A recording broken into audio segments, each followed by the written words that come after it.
Oke.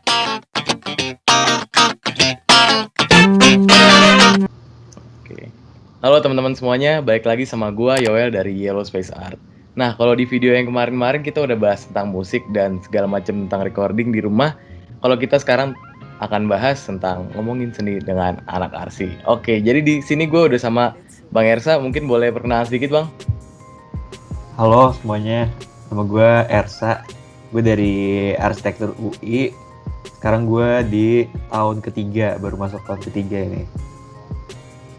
Angkatan 2018 berarti ya, Bang? 2018 gue. Oke. Nah, Bang, kalau ngomongin arsitektur kan nih pasti nggak jauh-jauh dari yang namanya seni. Soalnya kalau yang gue tahu tuh kalau mau merancang suatu bangunan tuh pasti akan mikirin nilai seninya juga nih, Bang. Nah, kalau di Arsi UI sendiri itu kan masuknya kita fakultas teknik ya. Benar. Nah, kalau orang-orang tuh biasanya ngelihat, wah kalau Arsi masuk fakultas teknik berarti jadi belajar teknik banget gitu dong, Bang. Sementara seninya sendiri jadi kurang gitu. Kalau menurut lu sendiri gimana nih, Bang? Kalau menurut gue enggak sih, kayak itu stigma yang perlu dibenerin ya.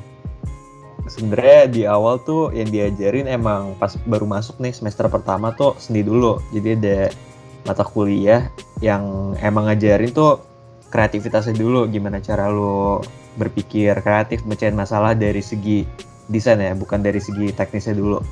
Nah baru tuh makin ke tingkat atas, baru dikasih ilmunya nih, kayak lu punya ide ini nih, terus ntar gimana cara ngembanginnya, teknikalnya gimana, baru itu makin ke semester-semester atas gitu. Jadi kalau misalnya dibilang nggak seni, sebenarnya justru di Ars UI menurut gue adalah salah satu arsitektur yang pengembangannya lebih ke konsep seninya, bukan seni secara bukan seni doang sih, lebih ke konseptingnya dulu sih, baru teknikal lah kayak gitu. Oh, oke Bang. Berarti kalau awal-awal kan belajar seni dulu nih, Bang. Berarti mostly yang dipelajarin tuh seni rupa gitu ya, Bang? Seni, iya bener, seni visual sih, seni rupa visual. Visual ya. Biasanya kayak apa aja sih, Bang, yang dipelajarin gitu? Pertama lebih ke prinsip desainnya itu sendiri sih, prinsip pokoknya elemen-elemen dasarnya, karena kayak yang namanya bergerak di bidang kreatif ya, kan lo harus ngerti dulu. Yang diajarin itu sih, kayak ada hal-hal yang harus lo perhatiin aja, kayak misalnya nih bangunan harus kelihatannya bagus tuh, cuma bukan secara subjektif doang, kayak ada prinsip-prinsipnya yang harus lo mengerti kayak gitu. Oh, oke Bang. Nah, kalau berarti kan kalau yang dipelajarin itu ada prinsip-prinsipnya itu buat diterapin pas nanti lo merancang suatu bangunan gedung gitu, Bang, atau bangunan apapun lah. Nah, kalau menurut lo sendiri nih, Bang, kalau bangunan di UI yang paling menarik menurut lo apa nih, Bang, dari segi arsitektur ya? Menurut gue yang paling menarik di UI arsitekturnya rektorat sama perpusat. Rektorat sama perpusat. Kenapa tuh, Bang? Kalau rektorat dulu kali. Oh, rektorat ya. Di rektorat tuh gue lupa ada namanya apa di dalamnya. Itu tuh dia kan gedungnya tinggi banget ya. Terus kalau lu lihat dari atas nih, dari Google Maps tuh dia gedungnya simetris gitu, simetris dua sisi. Dia kayak segi 4 dipanjangin ke atas terus dikasih atap gitu kan.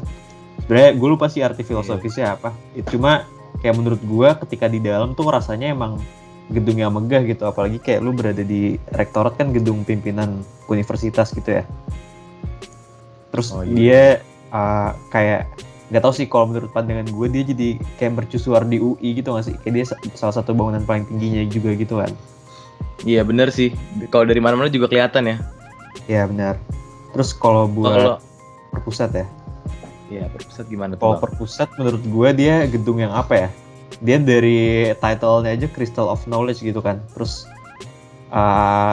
dengan elemen-elemennya juga kayak dulu kan sempat pakai ini ya, pakai rumputan juga gitu ya. Menurut gue tuh kayak ngebikin kayak bangunan yang keren tuh nggak mesti kelihatannya tuh beton-beton doang gitu, cuma kayak kelihatannya balik lagi ke alam kayak gitu kan. Apalagi dia dibuatnya seolah-olah tuh emang bukit aja diisi sama bangunan di dalamnya kayak gitu. Oh gitu, Bang. Oke, kalau kalau tadi di lingkungan UI nih Bang, kalau di lingkungan FT sendiri yang biasanya kuliah, belajar segala macam di situ Bang, menurut tuh spot yang paling menarik apa nih Bang? Apa ya, spot paling menarik menurut gue? Menurut gue studio gue sih, studio gue tahun lalu semester 3 tuh, menurut gue yang paling PW sih. Tapi itu awalnya lokasinya sebenarnya ada di gedung EC di lantai 1. Cuma itu awalnya bukan buat studio, tapi itu menurut gue PW banget karena cukup luas. Habis itu dia langit-langitnya tuh tinggi, itu satu-satunya studio yang langitnya paling tinggi menurut gue. Terus jadi kesana tuh lapang aja, terus apalagi kan di studio tuh gue yang kelasnya tuh langsung masif gitu kan, satu angkatan tuh sekali masuk barengan gitu, jadinya lebih luas aja ketimbang kalau misalnya orangnya banyak terus ruangannya sempit kan rasanya sumpek aja gitu ya. Paling itu sih. Oke Bang, mungkin kalau pas studio gitu ya ada kesannya kalau ngerjain bareng seangkatan gitu kali ya Bang. Iya sih kayak gitu. Jadi apa ya, interaksinya tuh juga ada gitu loh di ruangannya kayak gitu. Oke. Oh iya Bang, kalau tadi kita udah ngomongin tentang arsitektur sama seni di arsitektur. Nah, kalau kegiatan lu selain kuliah apa sih Bang biasanya? Mungkin ada organisasi atau ikut kegiatan hobi lainnya gitu yang lu kerjain? Gue ini di himpunan itu gue sebagai Kabid Kominfo IMA FTUI. Oke Bang. Mungkin kalau hobi lu sendiri apa nih Bang? Hobi gue sebenarnya menonton sih, gue suka menonton. Sama paling ya kalau gue bilang mendesain sebagai hobi kayak bisa juga sih, karena kayak menurut gue itu yang apa ya, yang gue lakukan sekarang tapi gue juga senang gitu ngelakuinnya. Oke. Kalau lu sendiri gitu Bang pernah ini nggak sih ikut apa namanya kayak lomba kesenian gitu di UI atau di FT? Lomba kesenian pernah sih. Gue ikut ini waktu itu gue ikut lomba OIM cabang poster 2 kali pas gue maba sama tahun kedua kemarin. Habis itu OIM ya, terus Teknikap gue kayaknya ikut juga deh yang seni waktu itu, bikin poster juga pas gue maba. Terus tahun lalu tuh bulan November atau Oktober gitu gue ikut UIAW kontingen dari FT di percabangan poster juga. Cuma nggak menang sayangnya. Berarti mostly lu ikutnya poster gitu ya Bang? Iya. Oke. Kalau gini Bang, kalau di UI kan mungkin yang belum tahu nih, ada UKM apa aja sih Bang yang berbau kesenian gitu? Mungkin buat yang mau masuk UI cuman masih belum tahu kalau ada UKM kesenian gitu dan pengen ngembangin minat bakatnya di bidang seni gitu Bang. Yang kesenian yang menurut gue signifikan gitu, ini sih Pargit kan seni juga tuh sebenarnya ya, musik ya. Oh iya. Iya. Oke Bang. Kalau terus ini Bang, gimana sih caranya lu bagi waktu sama kuliah lu sama ngerjain kegiatan organisasi sama hobi lu Bang? Sama hobi. Kalau hobi tuh sebenarnya bukan prioritas utama banget sih sebenarnya. Cuma kalau dibilang hobi gue bersenang-senang gitu, kayak bersenang-senang bisa gue selipin di mana-mana. Tapi kalau buat jadwal lainnya kayak kuliah sama organisasi, sebenarnya gue kadang teratur, kadang intuitif sih kalau buat nentuin jadwal gitu. Cuma kalau misalnya nentuin hari-hari besar gitu, misalnya kayak tanggal-tanggal penting tuh biasanya gue ngeset jadwal sih, kayak misalnya hari ini ada apa, jadi biar gak miss aja. Kalau misalnya secara waktu detail gitu gue gak sesering itu buat nentuin, cuma paling kayak seenggaknya gue bisa manage biar gak keteteran aja sih gitu, sama masih bisa istirahat gitu minimal. Oke Bang. Kalau lu sendiri untuk tahun-tahun depannya nih Bang, ada rencana apa nih Bang buat di kuliah lu atau di bidang seni gitu?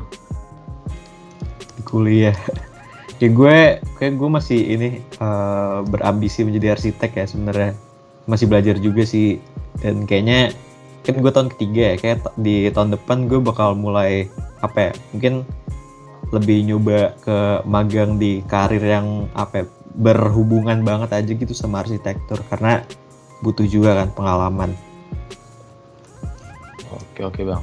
Oh sama ini nih, kalau kayak apa namanya tugas-tugas arsi kan banyak tuh bang. Kayak gimana sih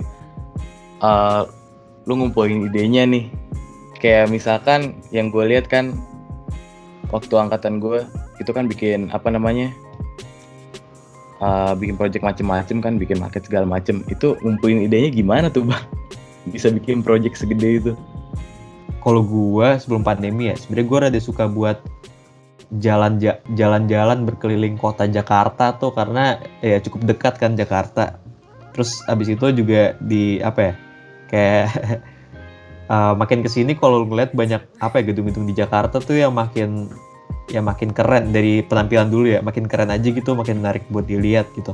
Terus ya mungkin secara bentuk tuh bisa jadi inspirasi juga dari apa yang lo lihat di sekitar lo. Terus juga kayak apa ya, misalnya di kampus juga tuh ditekanin misalnya kayak desainnya yang berbasis alam gitu misalnya. Terus kayak kalau misalnya aware nih sama detail-detail gitu, mungkin kayak sekedar lu jalan nih dari FTech ke Kutek, lu pulang kayak misalnya lu ngelihat daun yang berguguran ini cakep tuh, bisa aja misalnya jadi inspirasi buat orang gitu. Tapi kalau misalnya secara umum, secara keseharian tuh biasanya ya inspirasi dari internet sih, Pinterest biasanya kayak gitu. Ada nggak sih arsitek yang jadi apa namanya role model lo gitu bang, dalam, atau nggak harus arsitek sih, kayak siapa sih orang yang mungkin lo lihat jadi role model dalam lo ngedesain atau apapun itu? Oh, kalau Pinterest tuh luas banget sih sebenarnya. Ini dari kalau yang arsitek aja. Kalau arsitek yang menurut gue suka tuh ini sih, ada arsitek Jepang namanya Tadao Ando. Tadao Ando ini dia dulu petinju nih awalnya ceritanya nih. Jadi kayak sebelum ke arsitektur tuh dia dulu seorang petinju. Terus habis itu dia kayak dia suka nih arsitektur gitu. Terus dia udah tuh dia mulai belajar gitu. Terus kayak dia cerita gitu di salah satu video dokumenter gitu, dia bilang kayak ninju kan it's all about fighting gitu ya. Terus kayak dia bilang arsitektur tuh juga sama gitu sebenarnya, energinya kayak ya udah fighting, tetap fighting juga gitu, kayak buat berkarya segala macam. Terus habis itu apa ya, dia punya karakter aja gitu, gimana cara dia bikin bangunannya. Dia tuh identik banget sama yang namanya beton. Dia suka banget pakai beton, cuma dia bikin si beton ini tuh apa ya, jadi bisa diapa-apain aja gitu si betonnya. Kayak dia ada karya dia yang cukup terkenal, itu dia bikin gereja namanya Church of Light di Jepang juga. Itu salib yang dia bikin tuh dari rongga antar betonnya itu, jadi kayak ada cahaya masuk, dan itu kan kesannya apa ya, dramatis banget gitu. Terus juga kayak pendekatan dia sama alam juga bagus aja gitu, karena kayak nggak tahu sih, gue suka aja kalau misalnya desain yang apa ya, ngelihat lingkungan sekitar gitu. Jadi nggak egois, kayak lu punya ide cuma bisa beradaptasi sama sekitar lu juga gitu. Sebenarnya hampir semua arsitek harusnya gitu sih.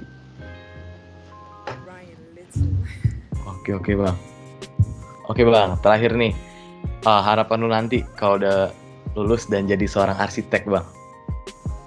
Harapan gue ketika lulus dan jadi arsitek apa ya, kalau buat gue sendiri, gue pengen jadi arsitek yang humble sih sebenarnya, karena arsitektur itu bukan arsitektur doang sih, desain sebenarnya. Desain kan sebenarnya buat manusia ya, dan kayak kalau misalnya jadi arsitek ada klien segala macam kayak gitu, yang butuh kan juga manusia, dampaknya buat manusia juga. Jadi sebisa mungkin gue pengen jadi orang yang tetap down to earth aja gitu lah. Gue harus mengingat orang lain juga.